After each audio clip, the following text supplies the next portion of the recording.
រាជរដ្ឋាភិបាលកម្ពុជាលេខ96 អនុក្រចុចបកអនុក្រឹត្យស្តីពី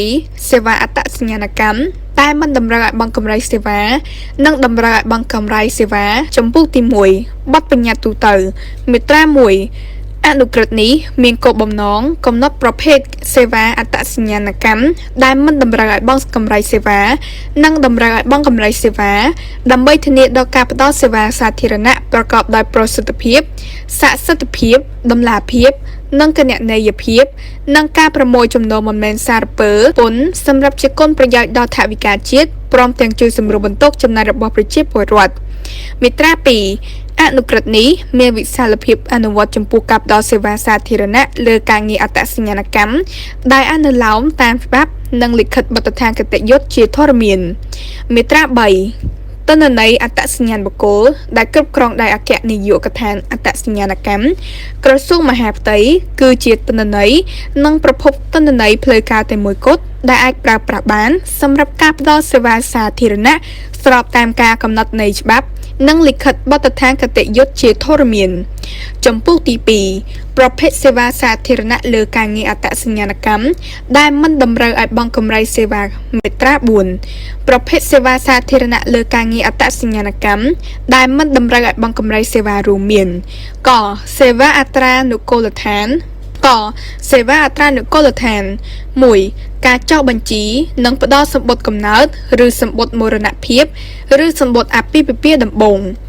2ការកែតម្រូវទិន្នន័យបញ្ជីអត្រានុកូលដ្ឋានដែលជាកំហុសបច្ចេកទេសដោយមន្ត្រីអត្រានុកូលដ្ឋាន3ការចុះបញ្ជីអត្រានុកូលដ្ឋានតាមសេចក្តីសម្រេចរបស់តុលាការខសេវាស្ថិតិប្រជាពលរដ្ឋនិងគ្រប់គ្រងការស្នាក់នៅ1ការផ្ដល់សៀវភៅស្នាក់នៅដំបូង2ការកែតម្រូវទិន្នន័យក្នុងសៀវភៅស្នាក់នៅដែលជាកំហុសបច្ចេកទេសដោយមន្ត្រីចុះបញ្ជី3ការបន្ថែមឬបន្ថយសមាជិកក្នុងសៀវភៅស្នាក់នៅ4ការផ្ដល់សៀវភៅគ្រួសារដំបូង5ការកែតម្រូវទិន្នន័យក្នុងសៀវភៅគ្រួសារដែលជាកំហុសបច្ចេកទេសដោយមន្ត្រីចុះបញ្ជី6ការបន្ថែមឬបន្ថយសមាជិកគ្រួសារក្នុងសៀវភៅគ្រួសារកសេវាអត្តសញ្ញាណប័ណ្ណផ្សេងជាតិខ្មែរ1ការផ្ដល់អត្តសញ្ញាណប័ណ្ណសញ្ជាតិខ្មែរដំបូង2ការកែតម្រូវទិន្នន័យអត្តសញ្ញាណប័ណ្ណសញ្ជាតិខ្មែរដែលជាកំហុសបច្ចេកទេសដែលមន្ត្រីចុះបញ្ជីខការផ្ដល់លិខិតបញ្ជាក់អត្តសញ្ញាណបុគ្គលនិងបញ្ជាក់ភាពត្រឹមត្រូវនៃទិន្នន័យអត្តសញ្ញាណបុគ្គល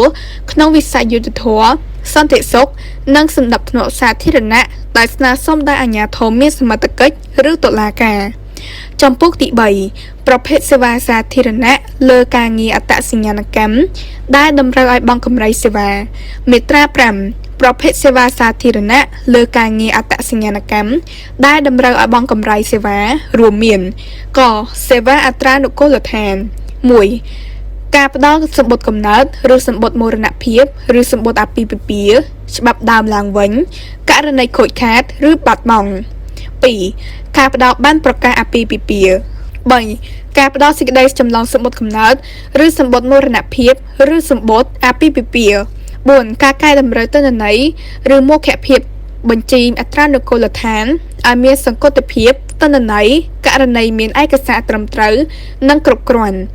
5ការកែតម្រូវទិន្នន័យឬមោគភាពបញ្ជីអត្រានុកូលដ្ឋានតាមសេចក្តីសម្រេចតុលាការ6ការផ្ដល់សម្រងបញ្ជីកំណត់រស់ឬមរណភាពឬអាពាហ៍ពិពាហ៍7ការផ្ដល់សេវាចម្លងសម្បត្តិកំណើតសម្រាប់បុគ្គលដែលបានទទួលព្រះរាជក្រឹត្យផ្ដល់សញ្ជាតិខ្មែរ8ការផ្ដល់សេចក្តីសម្រេចស្តីពីការចុះបញ្ជីអាពាហ៍ពិពាហ៍រវាងប្រជាពលរដ្ឋខ្មែរនិងជនបរទេស9ការផ្ដល់លិខិតបញ្ជាក់ភាពនៅលាវឬមេម៉ាយឬពោះម៉ាយ10ការផ្ដល់លិខិតបញ្ជាក់ការលែងលះតាមសេចក្តីសម្រេចរបស់តុលាការខសេវាស្ថិតិប្រជាពលរដ្ឋនិងគ្រប់គ្រងការស្នាក់នៅ1ការផ្ដល់សៀវភៅស្នាក់នៅទុតិយតាករណីខូចខាតឬបាត់បង់2ការកែតម្រូវទិន្នន័យក្នុងសៀវភៅស្នាក់នៅឲ្យមានសង្កត់ភាពទិន្នន័យក ករណីមានឯកសារត្រឹមត្រូវនិងគ្រប់គ្រាន់ 3. ការផ្ដល់លិខិតបញ្ជាក់ទីលំនៅសម្រាប់ពលរដ្ឋខ្មែរ 4. ការផ្ដល់លិខិតបញ្ជាក់ទីលំនៅសម្រាប់ជនបរទេស 5. ការផ្ដល់សៀវភៅគ្រួសារទុតិយតាករណីខូចខាតឬបាត់បង់ 6. ការកែតម្រូវទិន្នន័យក្នុងសៀវភៅគ្រួសារឲ្យមានសង្កត់ភាពទិន្នន័យករណីមានឯកសារត្រឹមត្រូវនិងគ្រប់គ្រាន់ 7. ការស្នើសុំផ្លាស់ប្ដូរទីលំនៅ កសេវាអត្តសញ្ញាណប័ណ្ណសញ្ជាតិខ្មែរ 1. ការផ្ដល់អត្តសញ្ញាណប័ណ្ណសញ្ជាតិខ្មែរដំបូងដែលសេវាឆាប់រហ័ស 2. ការផ្ដល់អត្តសញ្ញាណប័ណ្ណសញ្ជាតិខ្មែរទុតិយតាករណីអស់សុពលភាពដែលសេវាឆាប់រហ័ស 3. ការផ្ដល់អត្តសញ្ញាណប័ណ្ណសញ្ជាតិខ្មែរទុតិយតាករណីខូចខាតឬបាត់បង់ 4. ការកែតម្រូវទិន្នន័យអត្តសញ្ញាណប័ណ្ណសញ្ជាតិខ្មែរឲ្យមានសង្កត់ភាពទិន្នន័យករណីមានឯកសារត្រឹមត្រូវនិងគ្រប់គ្រាន់ 5. ការបដូររូបថតនិងឬអាសយដ្ឋានលើអត្តសញ្ញាណប័ណ្ណសញ្ជាតិខ្មែរមុនអស់សុពលភាពឬសម្រាប់ព្រះសង្ឃដែលលាចាកសិក្ខាបទ ខសេវាលិខិតឆ្លងដែន 1. ការផ្ដល់លិខិតឆ្លងដែន 2. ការផ្ដល់លិខិតឆ្លងដែនបណ្ដោះអាសន្ន 3. ការផ្ដល់លិខិតធ្វើដំណើរសម្រាប់ពលករកម្ពុជាទៅធ្វើការនៅក្រៅប្រទេស 4. សេវាថតរូបនិងរៀបចំសំណុំឯកសារធ្វើលិខិតឆ្លងដែនលិខិតឆ្លងដែនបណ្ដោះអាសន្នឬលិខិតធ្វើដំណើរសម្រាប់ពលករកម្ពុជាទៅធ្វើការនៅក្រៅប្រទេស 5. ការផ្ដល់លេខពិសេសលិខិតឆ្លងដែន ងសេវាសញ្ជាតិ 1. ការរៀបចំបែបបទស្នើសុំចូលសញ្ជាតិខ្មែរដោយសញ្ជាតិតូបនីយកម្ម 2. ការរៀបចំបែបបទស្នើសុំលះបង់សញ្ជាតិខ្មែរ 3. ការរៀបចំបែបបទស្នើសុំទាមទារសញ្ជាតិខ្មែរតាមរយៈអាពាហ៍ពិពាហ៍ 4. ការរៀបចំបែបបទការងារសម្បត្តិបន្ទាប់ពីទទួលបានព្រះរាជក្រឹត្យផ្ដល់សញ្ជាតិខ្មែរ ចសេវាផ្ទៀងផ្ទាត់ទិន្នន័យសេវាបញ្ជាក់អត្តសញ្ញាណបុគ្គលនិងសេវាប្រើប្រាស់ប្រព័ន្ធបច្ចេកវិទ្យា Digital លើការងារអត្តសញ្ញាណកម្ម 1. ការផ្ទៀងផ្ទាត់ទិន្នន័យអត្តសញ្ញាណបុគ្គល 2. ការផ្ដល់លិខិតបញ្ជាក់អត្តសញ្ញាណបុគ្គល 3. ការផ្ដល់លិខិតបញ្ជាក់ភាពត្រឹមត្រូវនៃទិន្នន័យអត្តសញ្ញាណបុគ្គល 4. ការផ្ដល់សេវាភ្ជាប់ប្រព័ន្ធផ្ទៀងផ្ទាត់ទិន្នន័យអត្តសញ្ញាណបុគ្គលប្រចាំឆ្នាំ 5. សេវាប្រើប្រាស់និងថែទាំគណនីលើកម្មវិធីអត្តសញ្ញាណកម្មខ្មែរអេឡិចត្រូនិកខ្មែរ EID 6. សេវាប្រើប្រាស់សន្ធានកម្មនៃកម្មវិធីកុំព្យូទ័រអត្តសញ្ញាណ Digital មាត្រា 6 ទម្រង់បែបបទនីតិវិធីនិងលក្ខខណ្ឌនៃការផ្ដល់សេវាសាធារណៈអត្តសញ្ញាណកម្មនិងការប្រមូលចំណូលទៅតាមប្រភេទសេវានីមួយៗ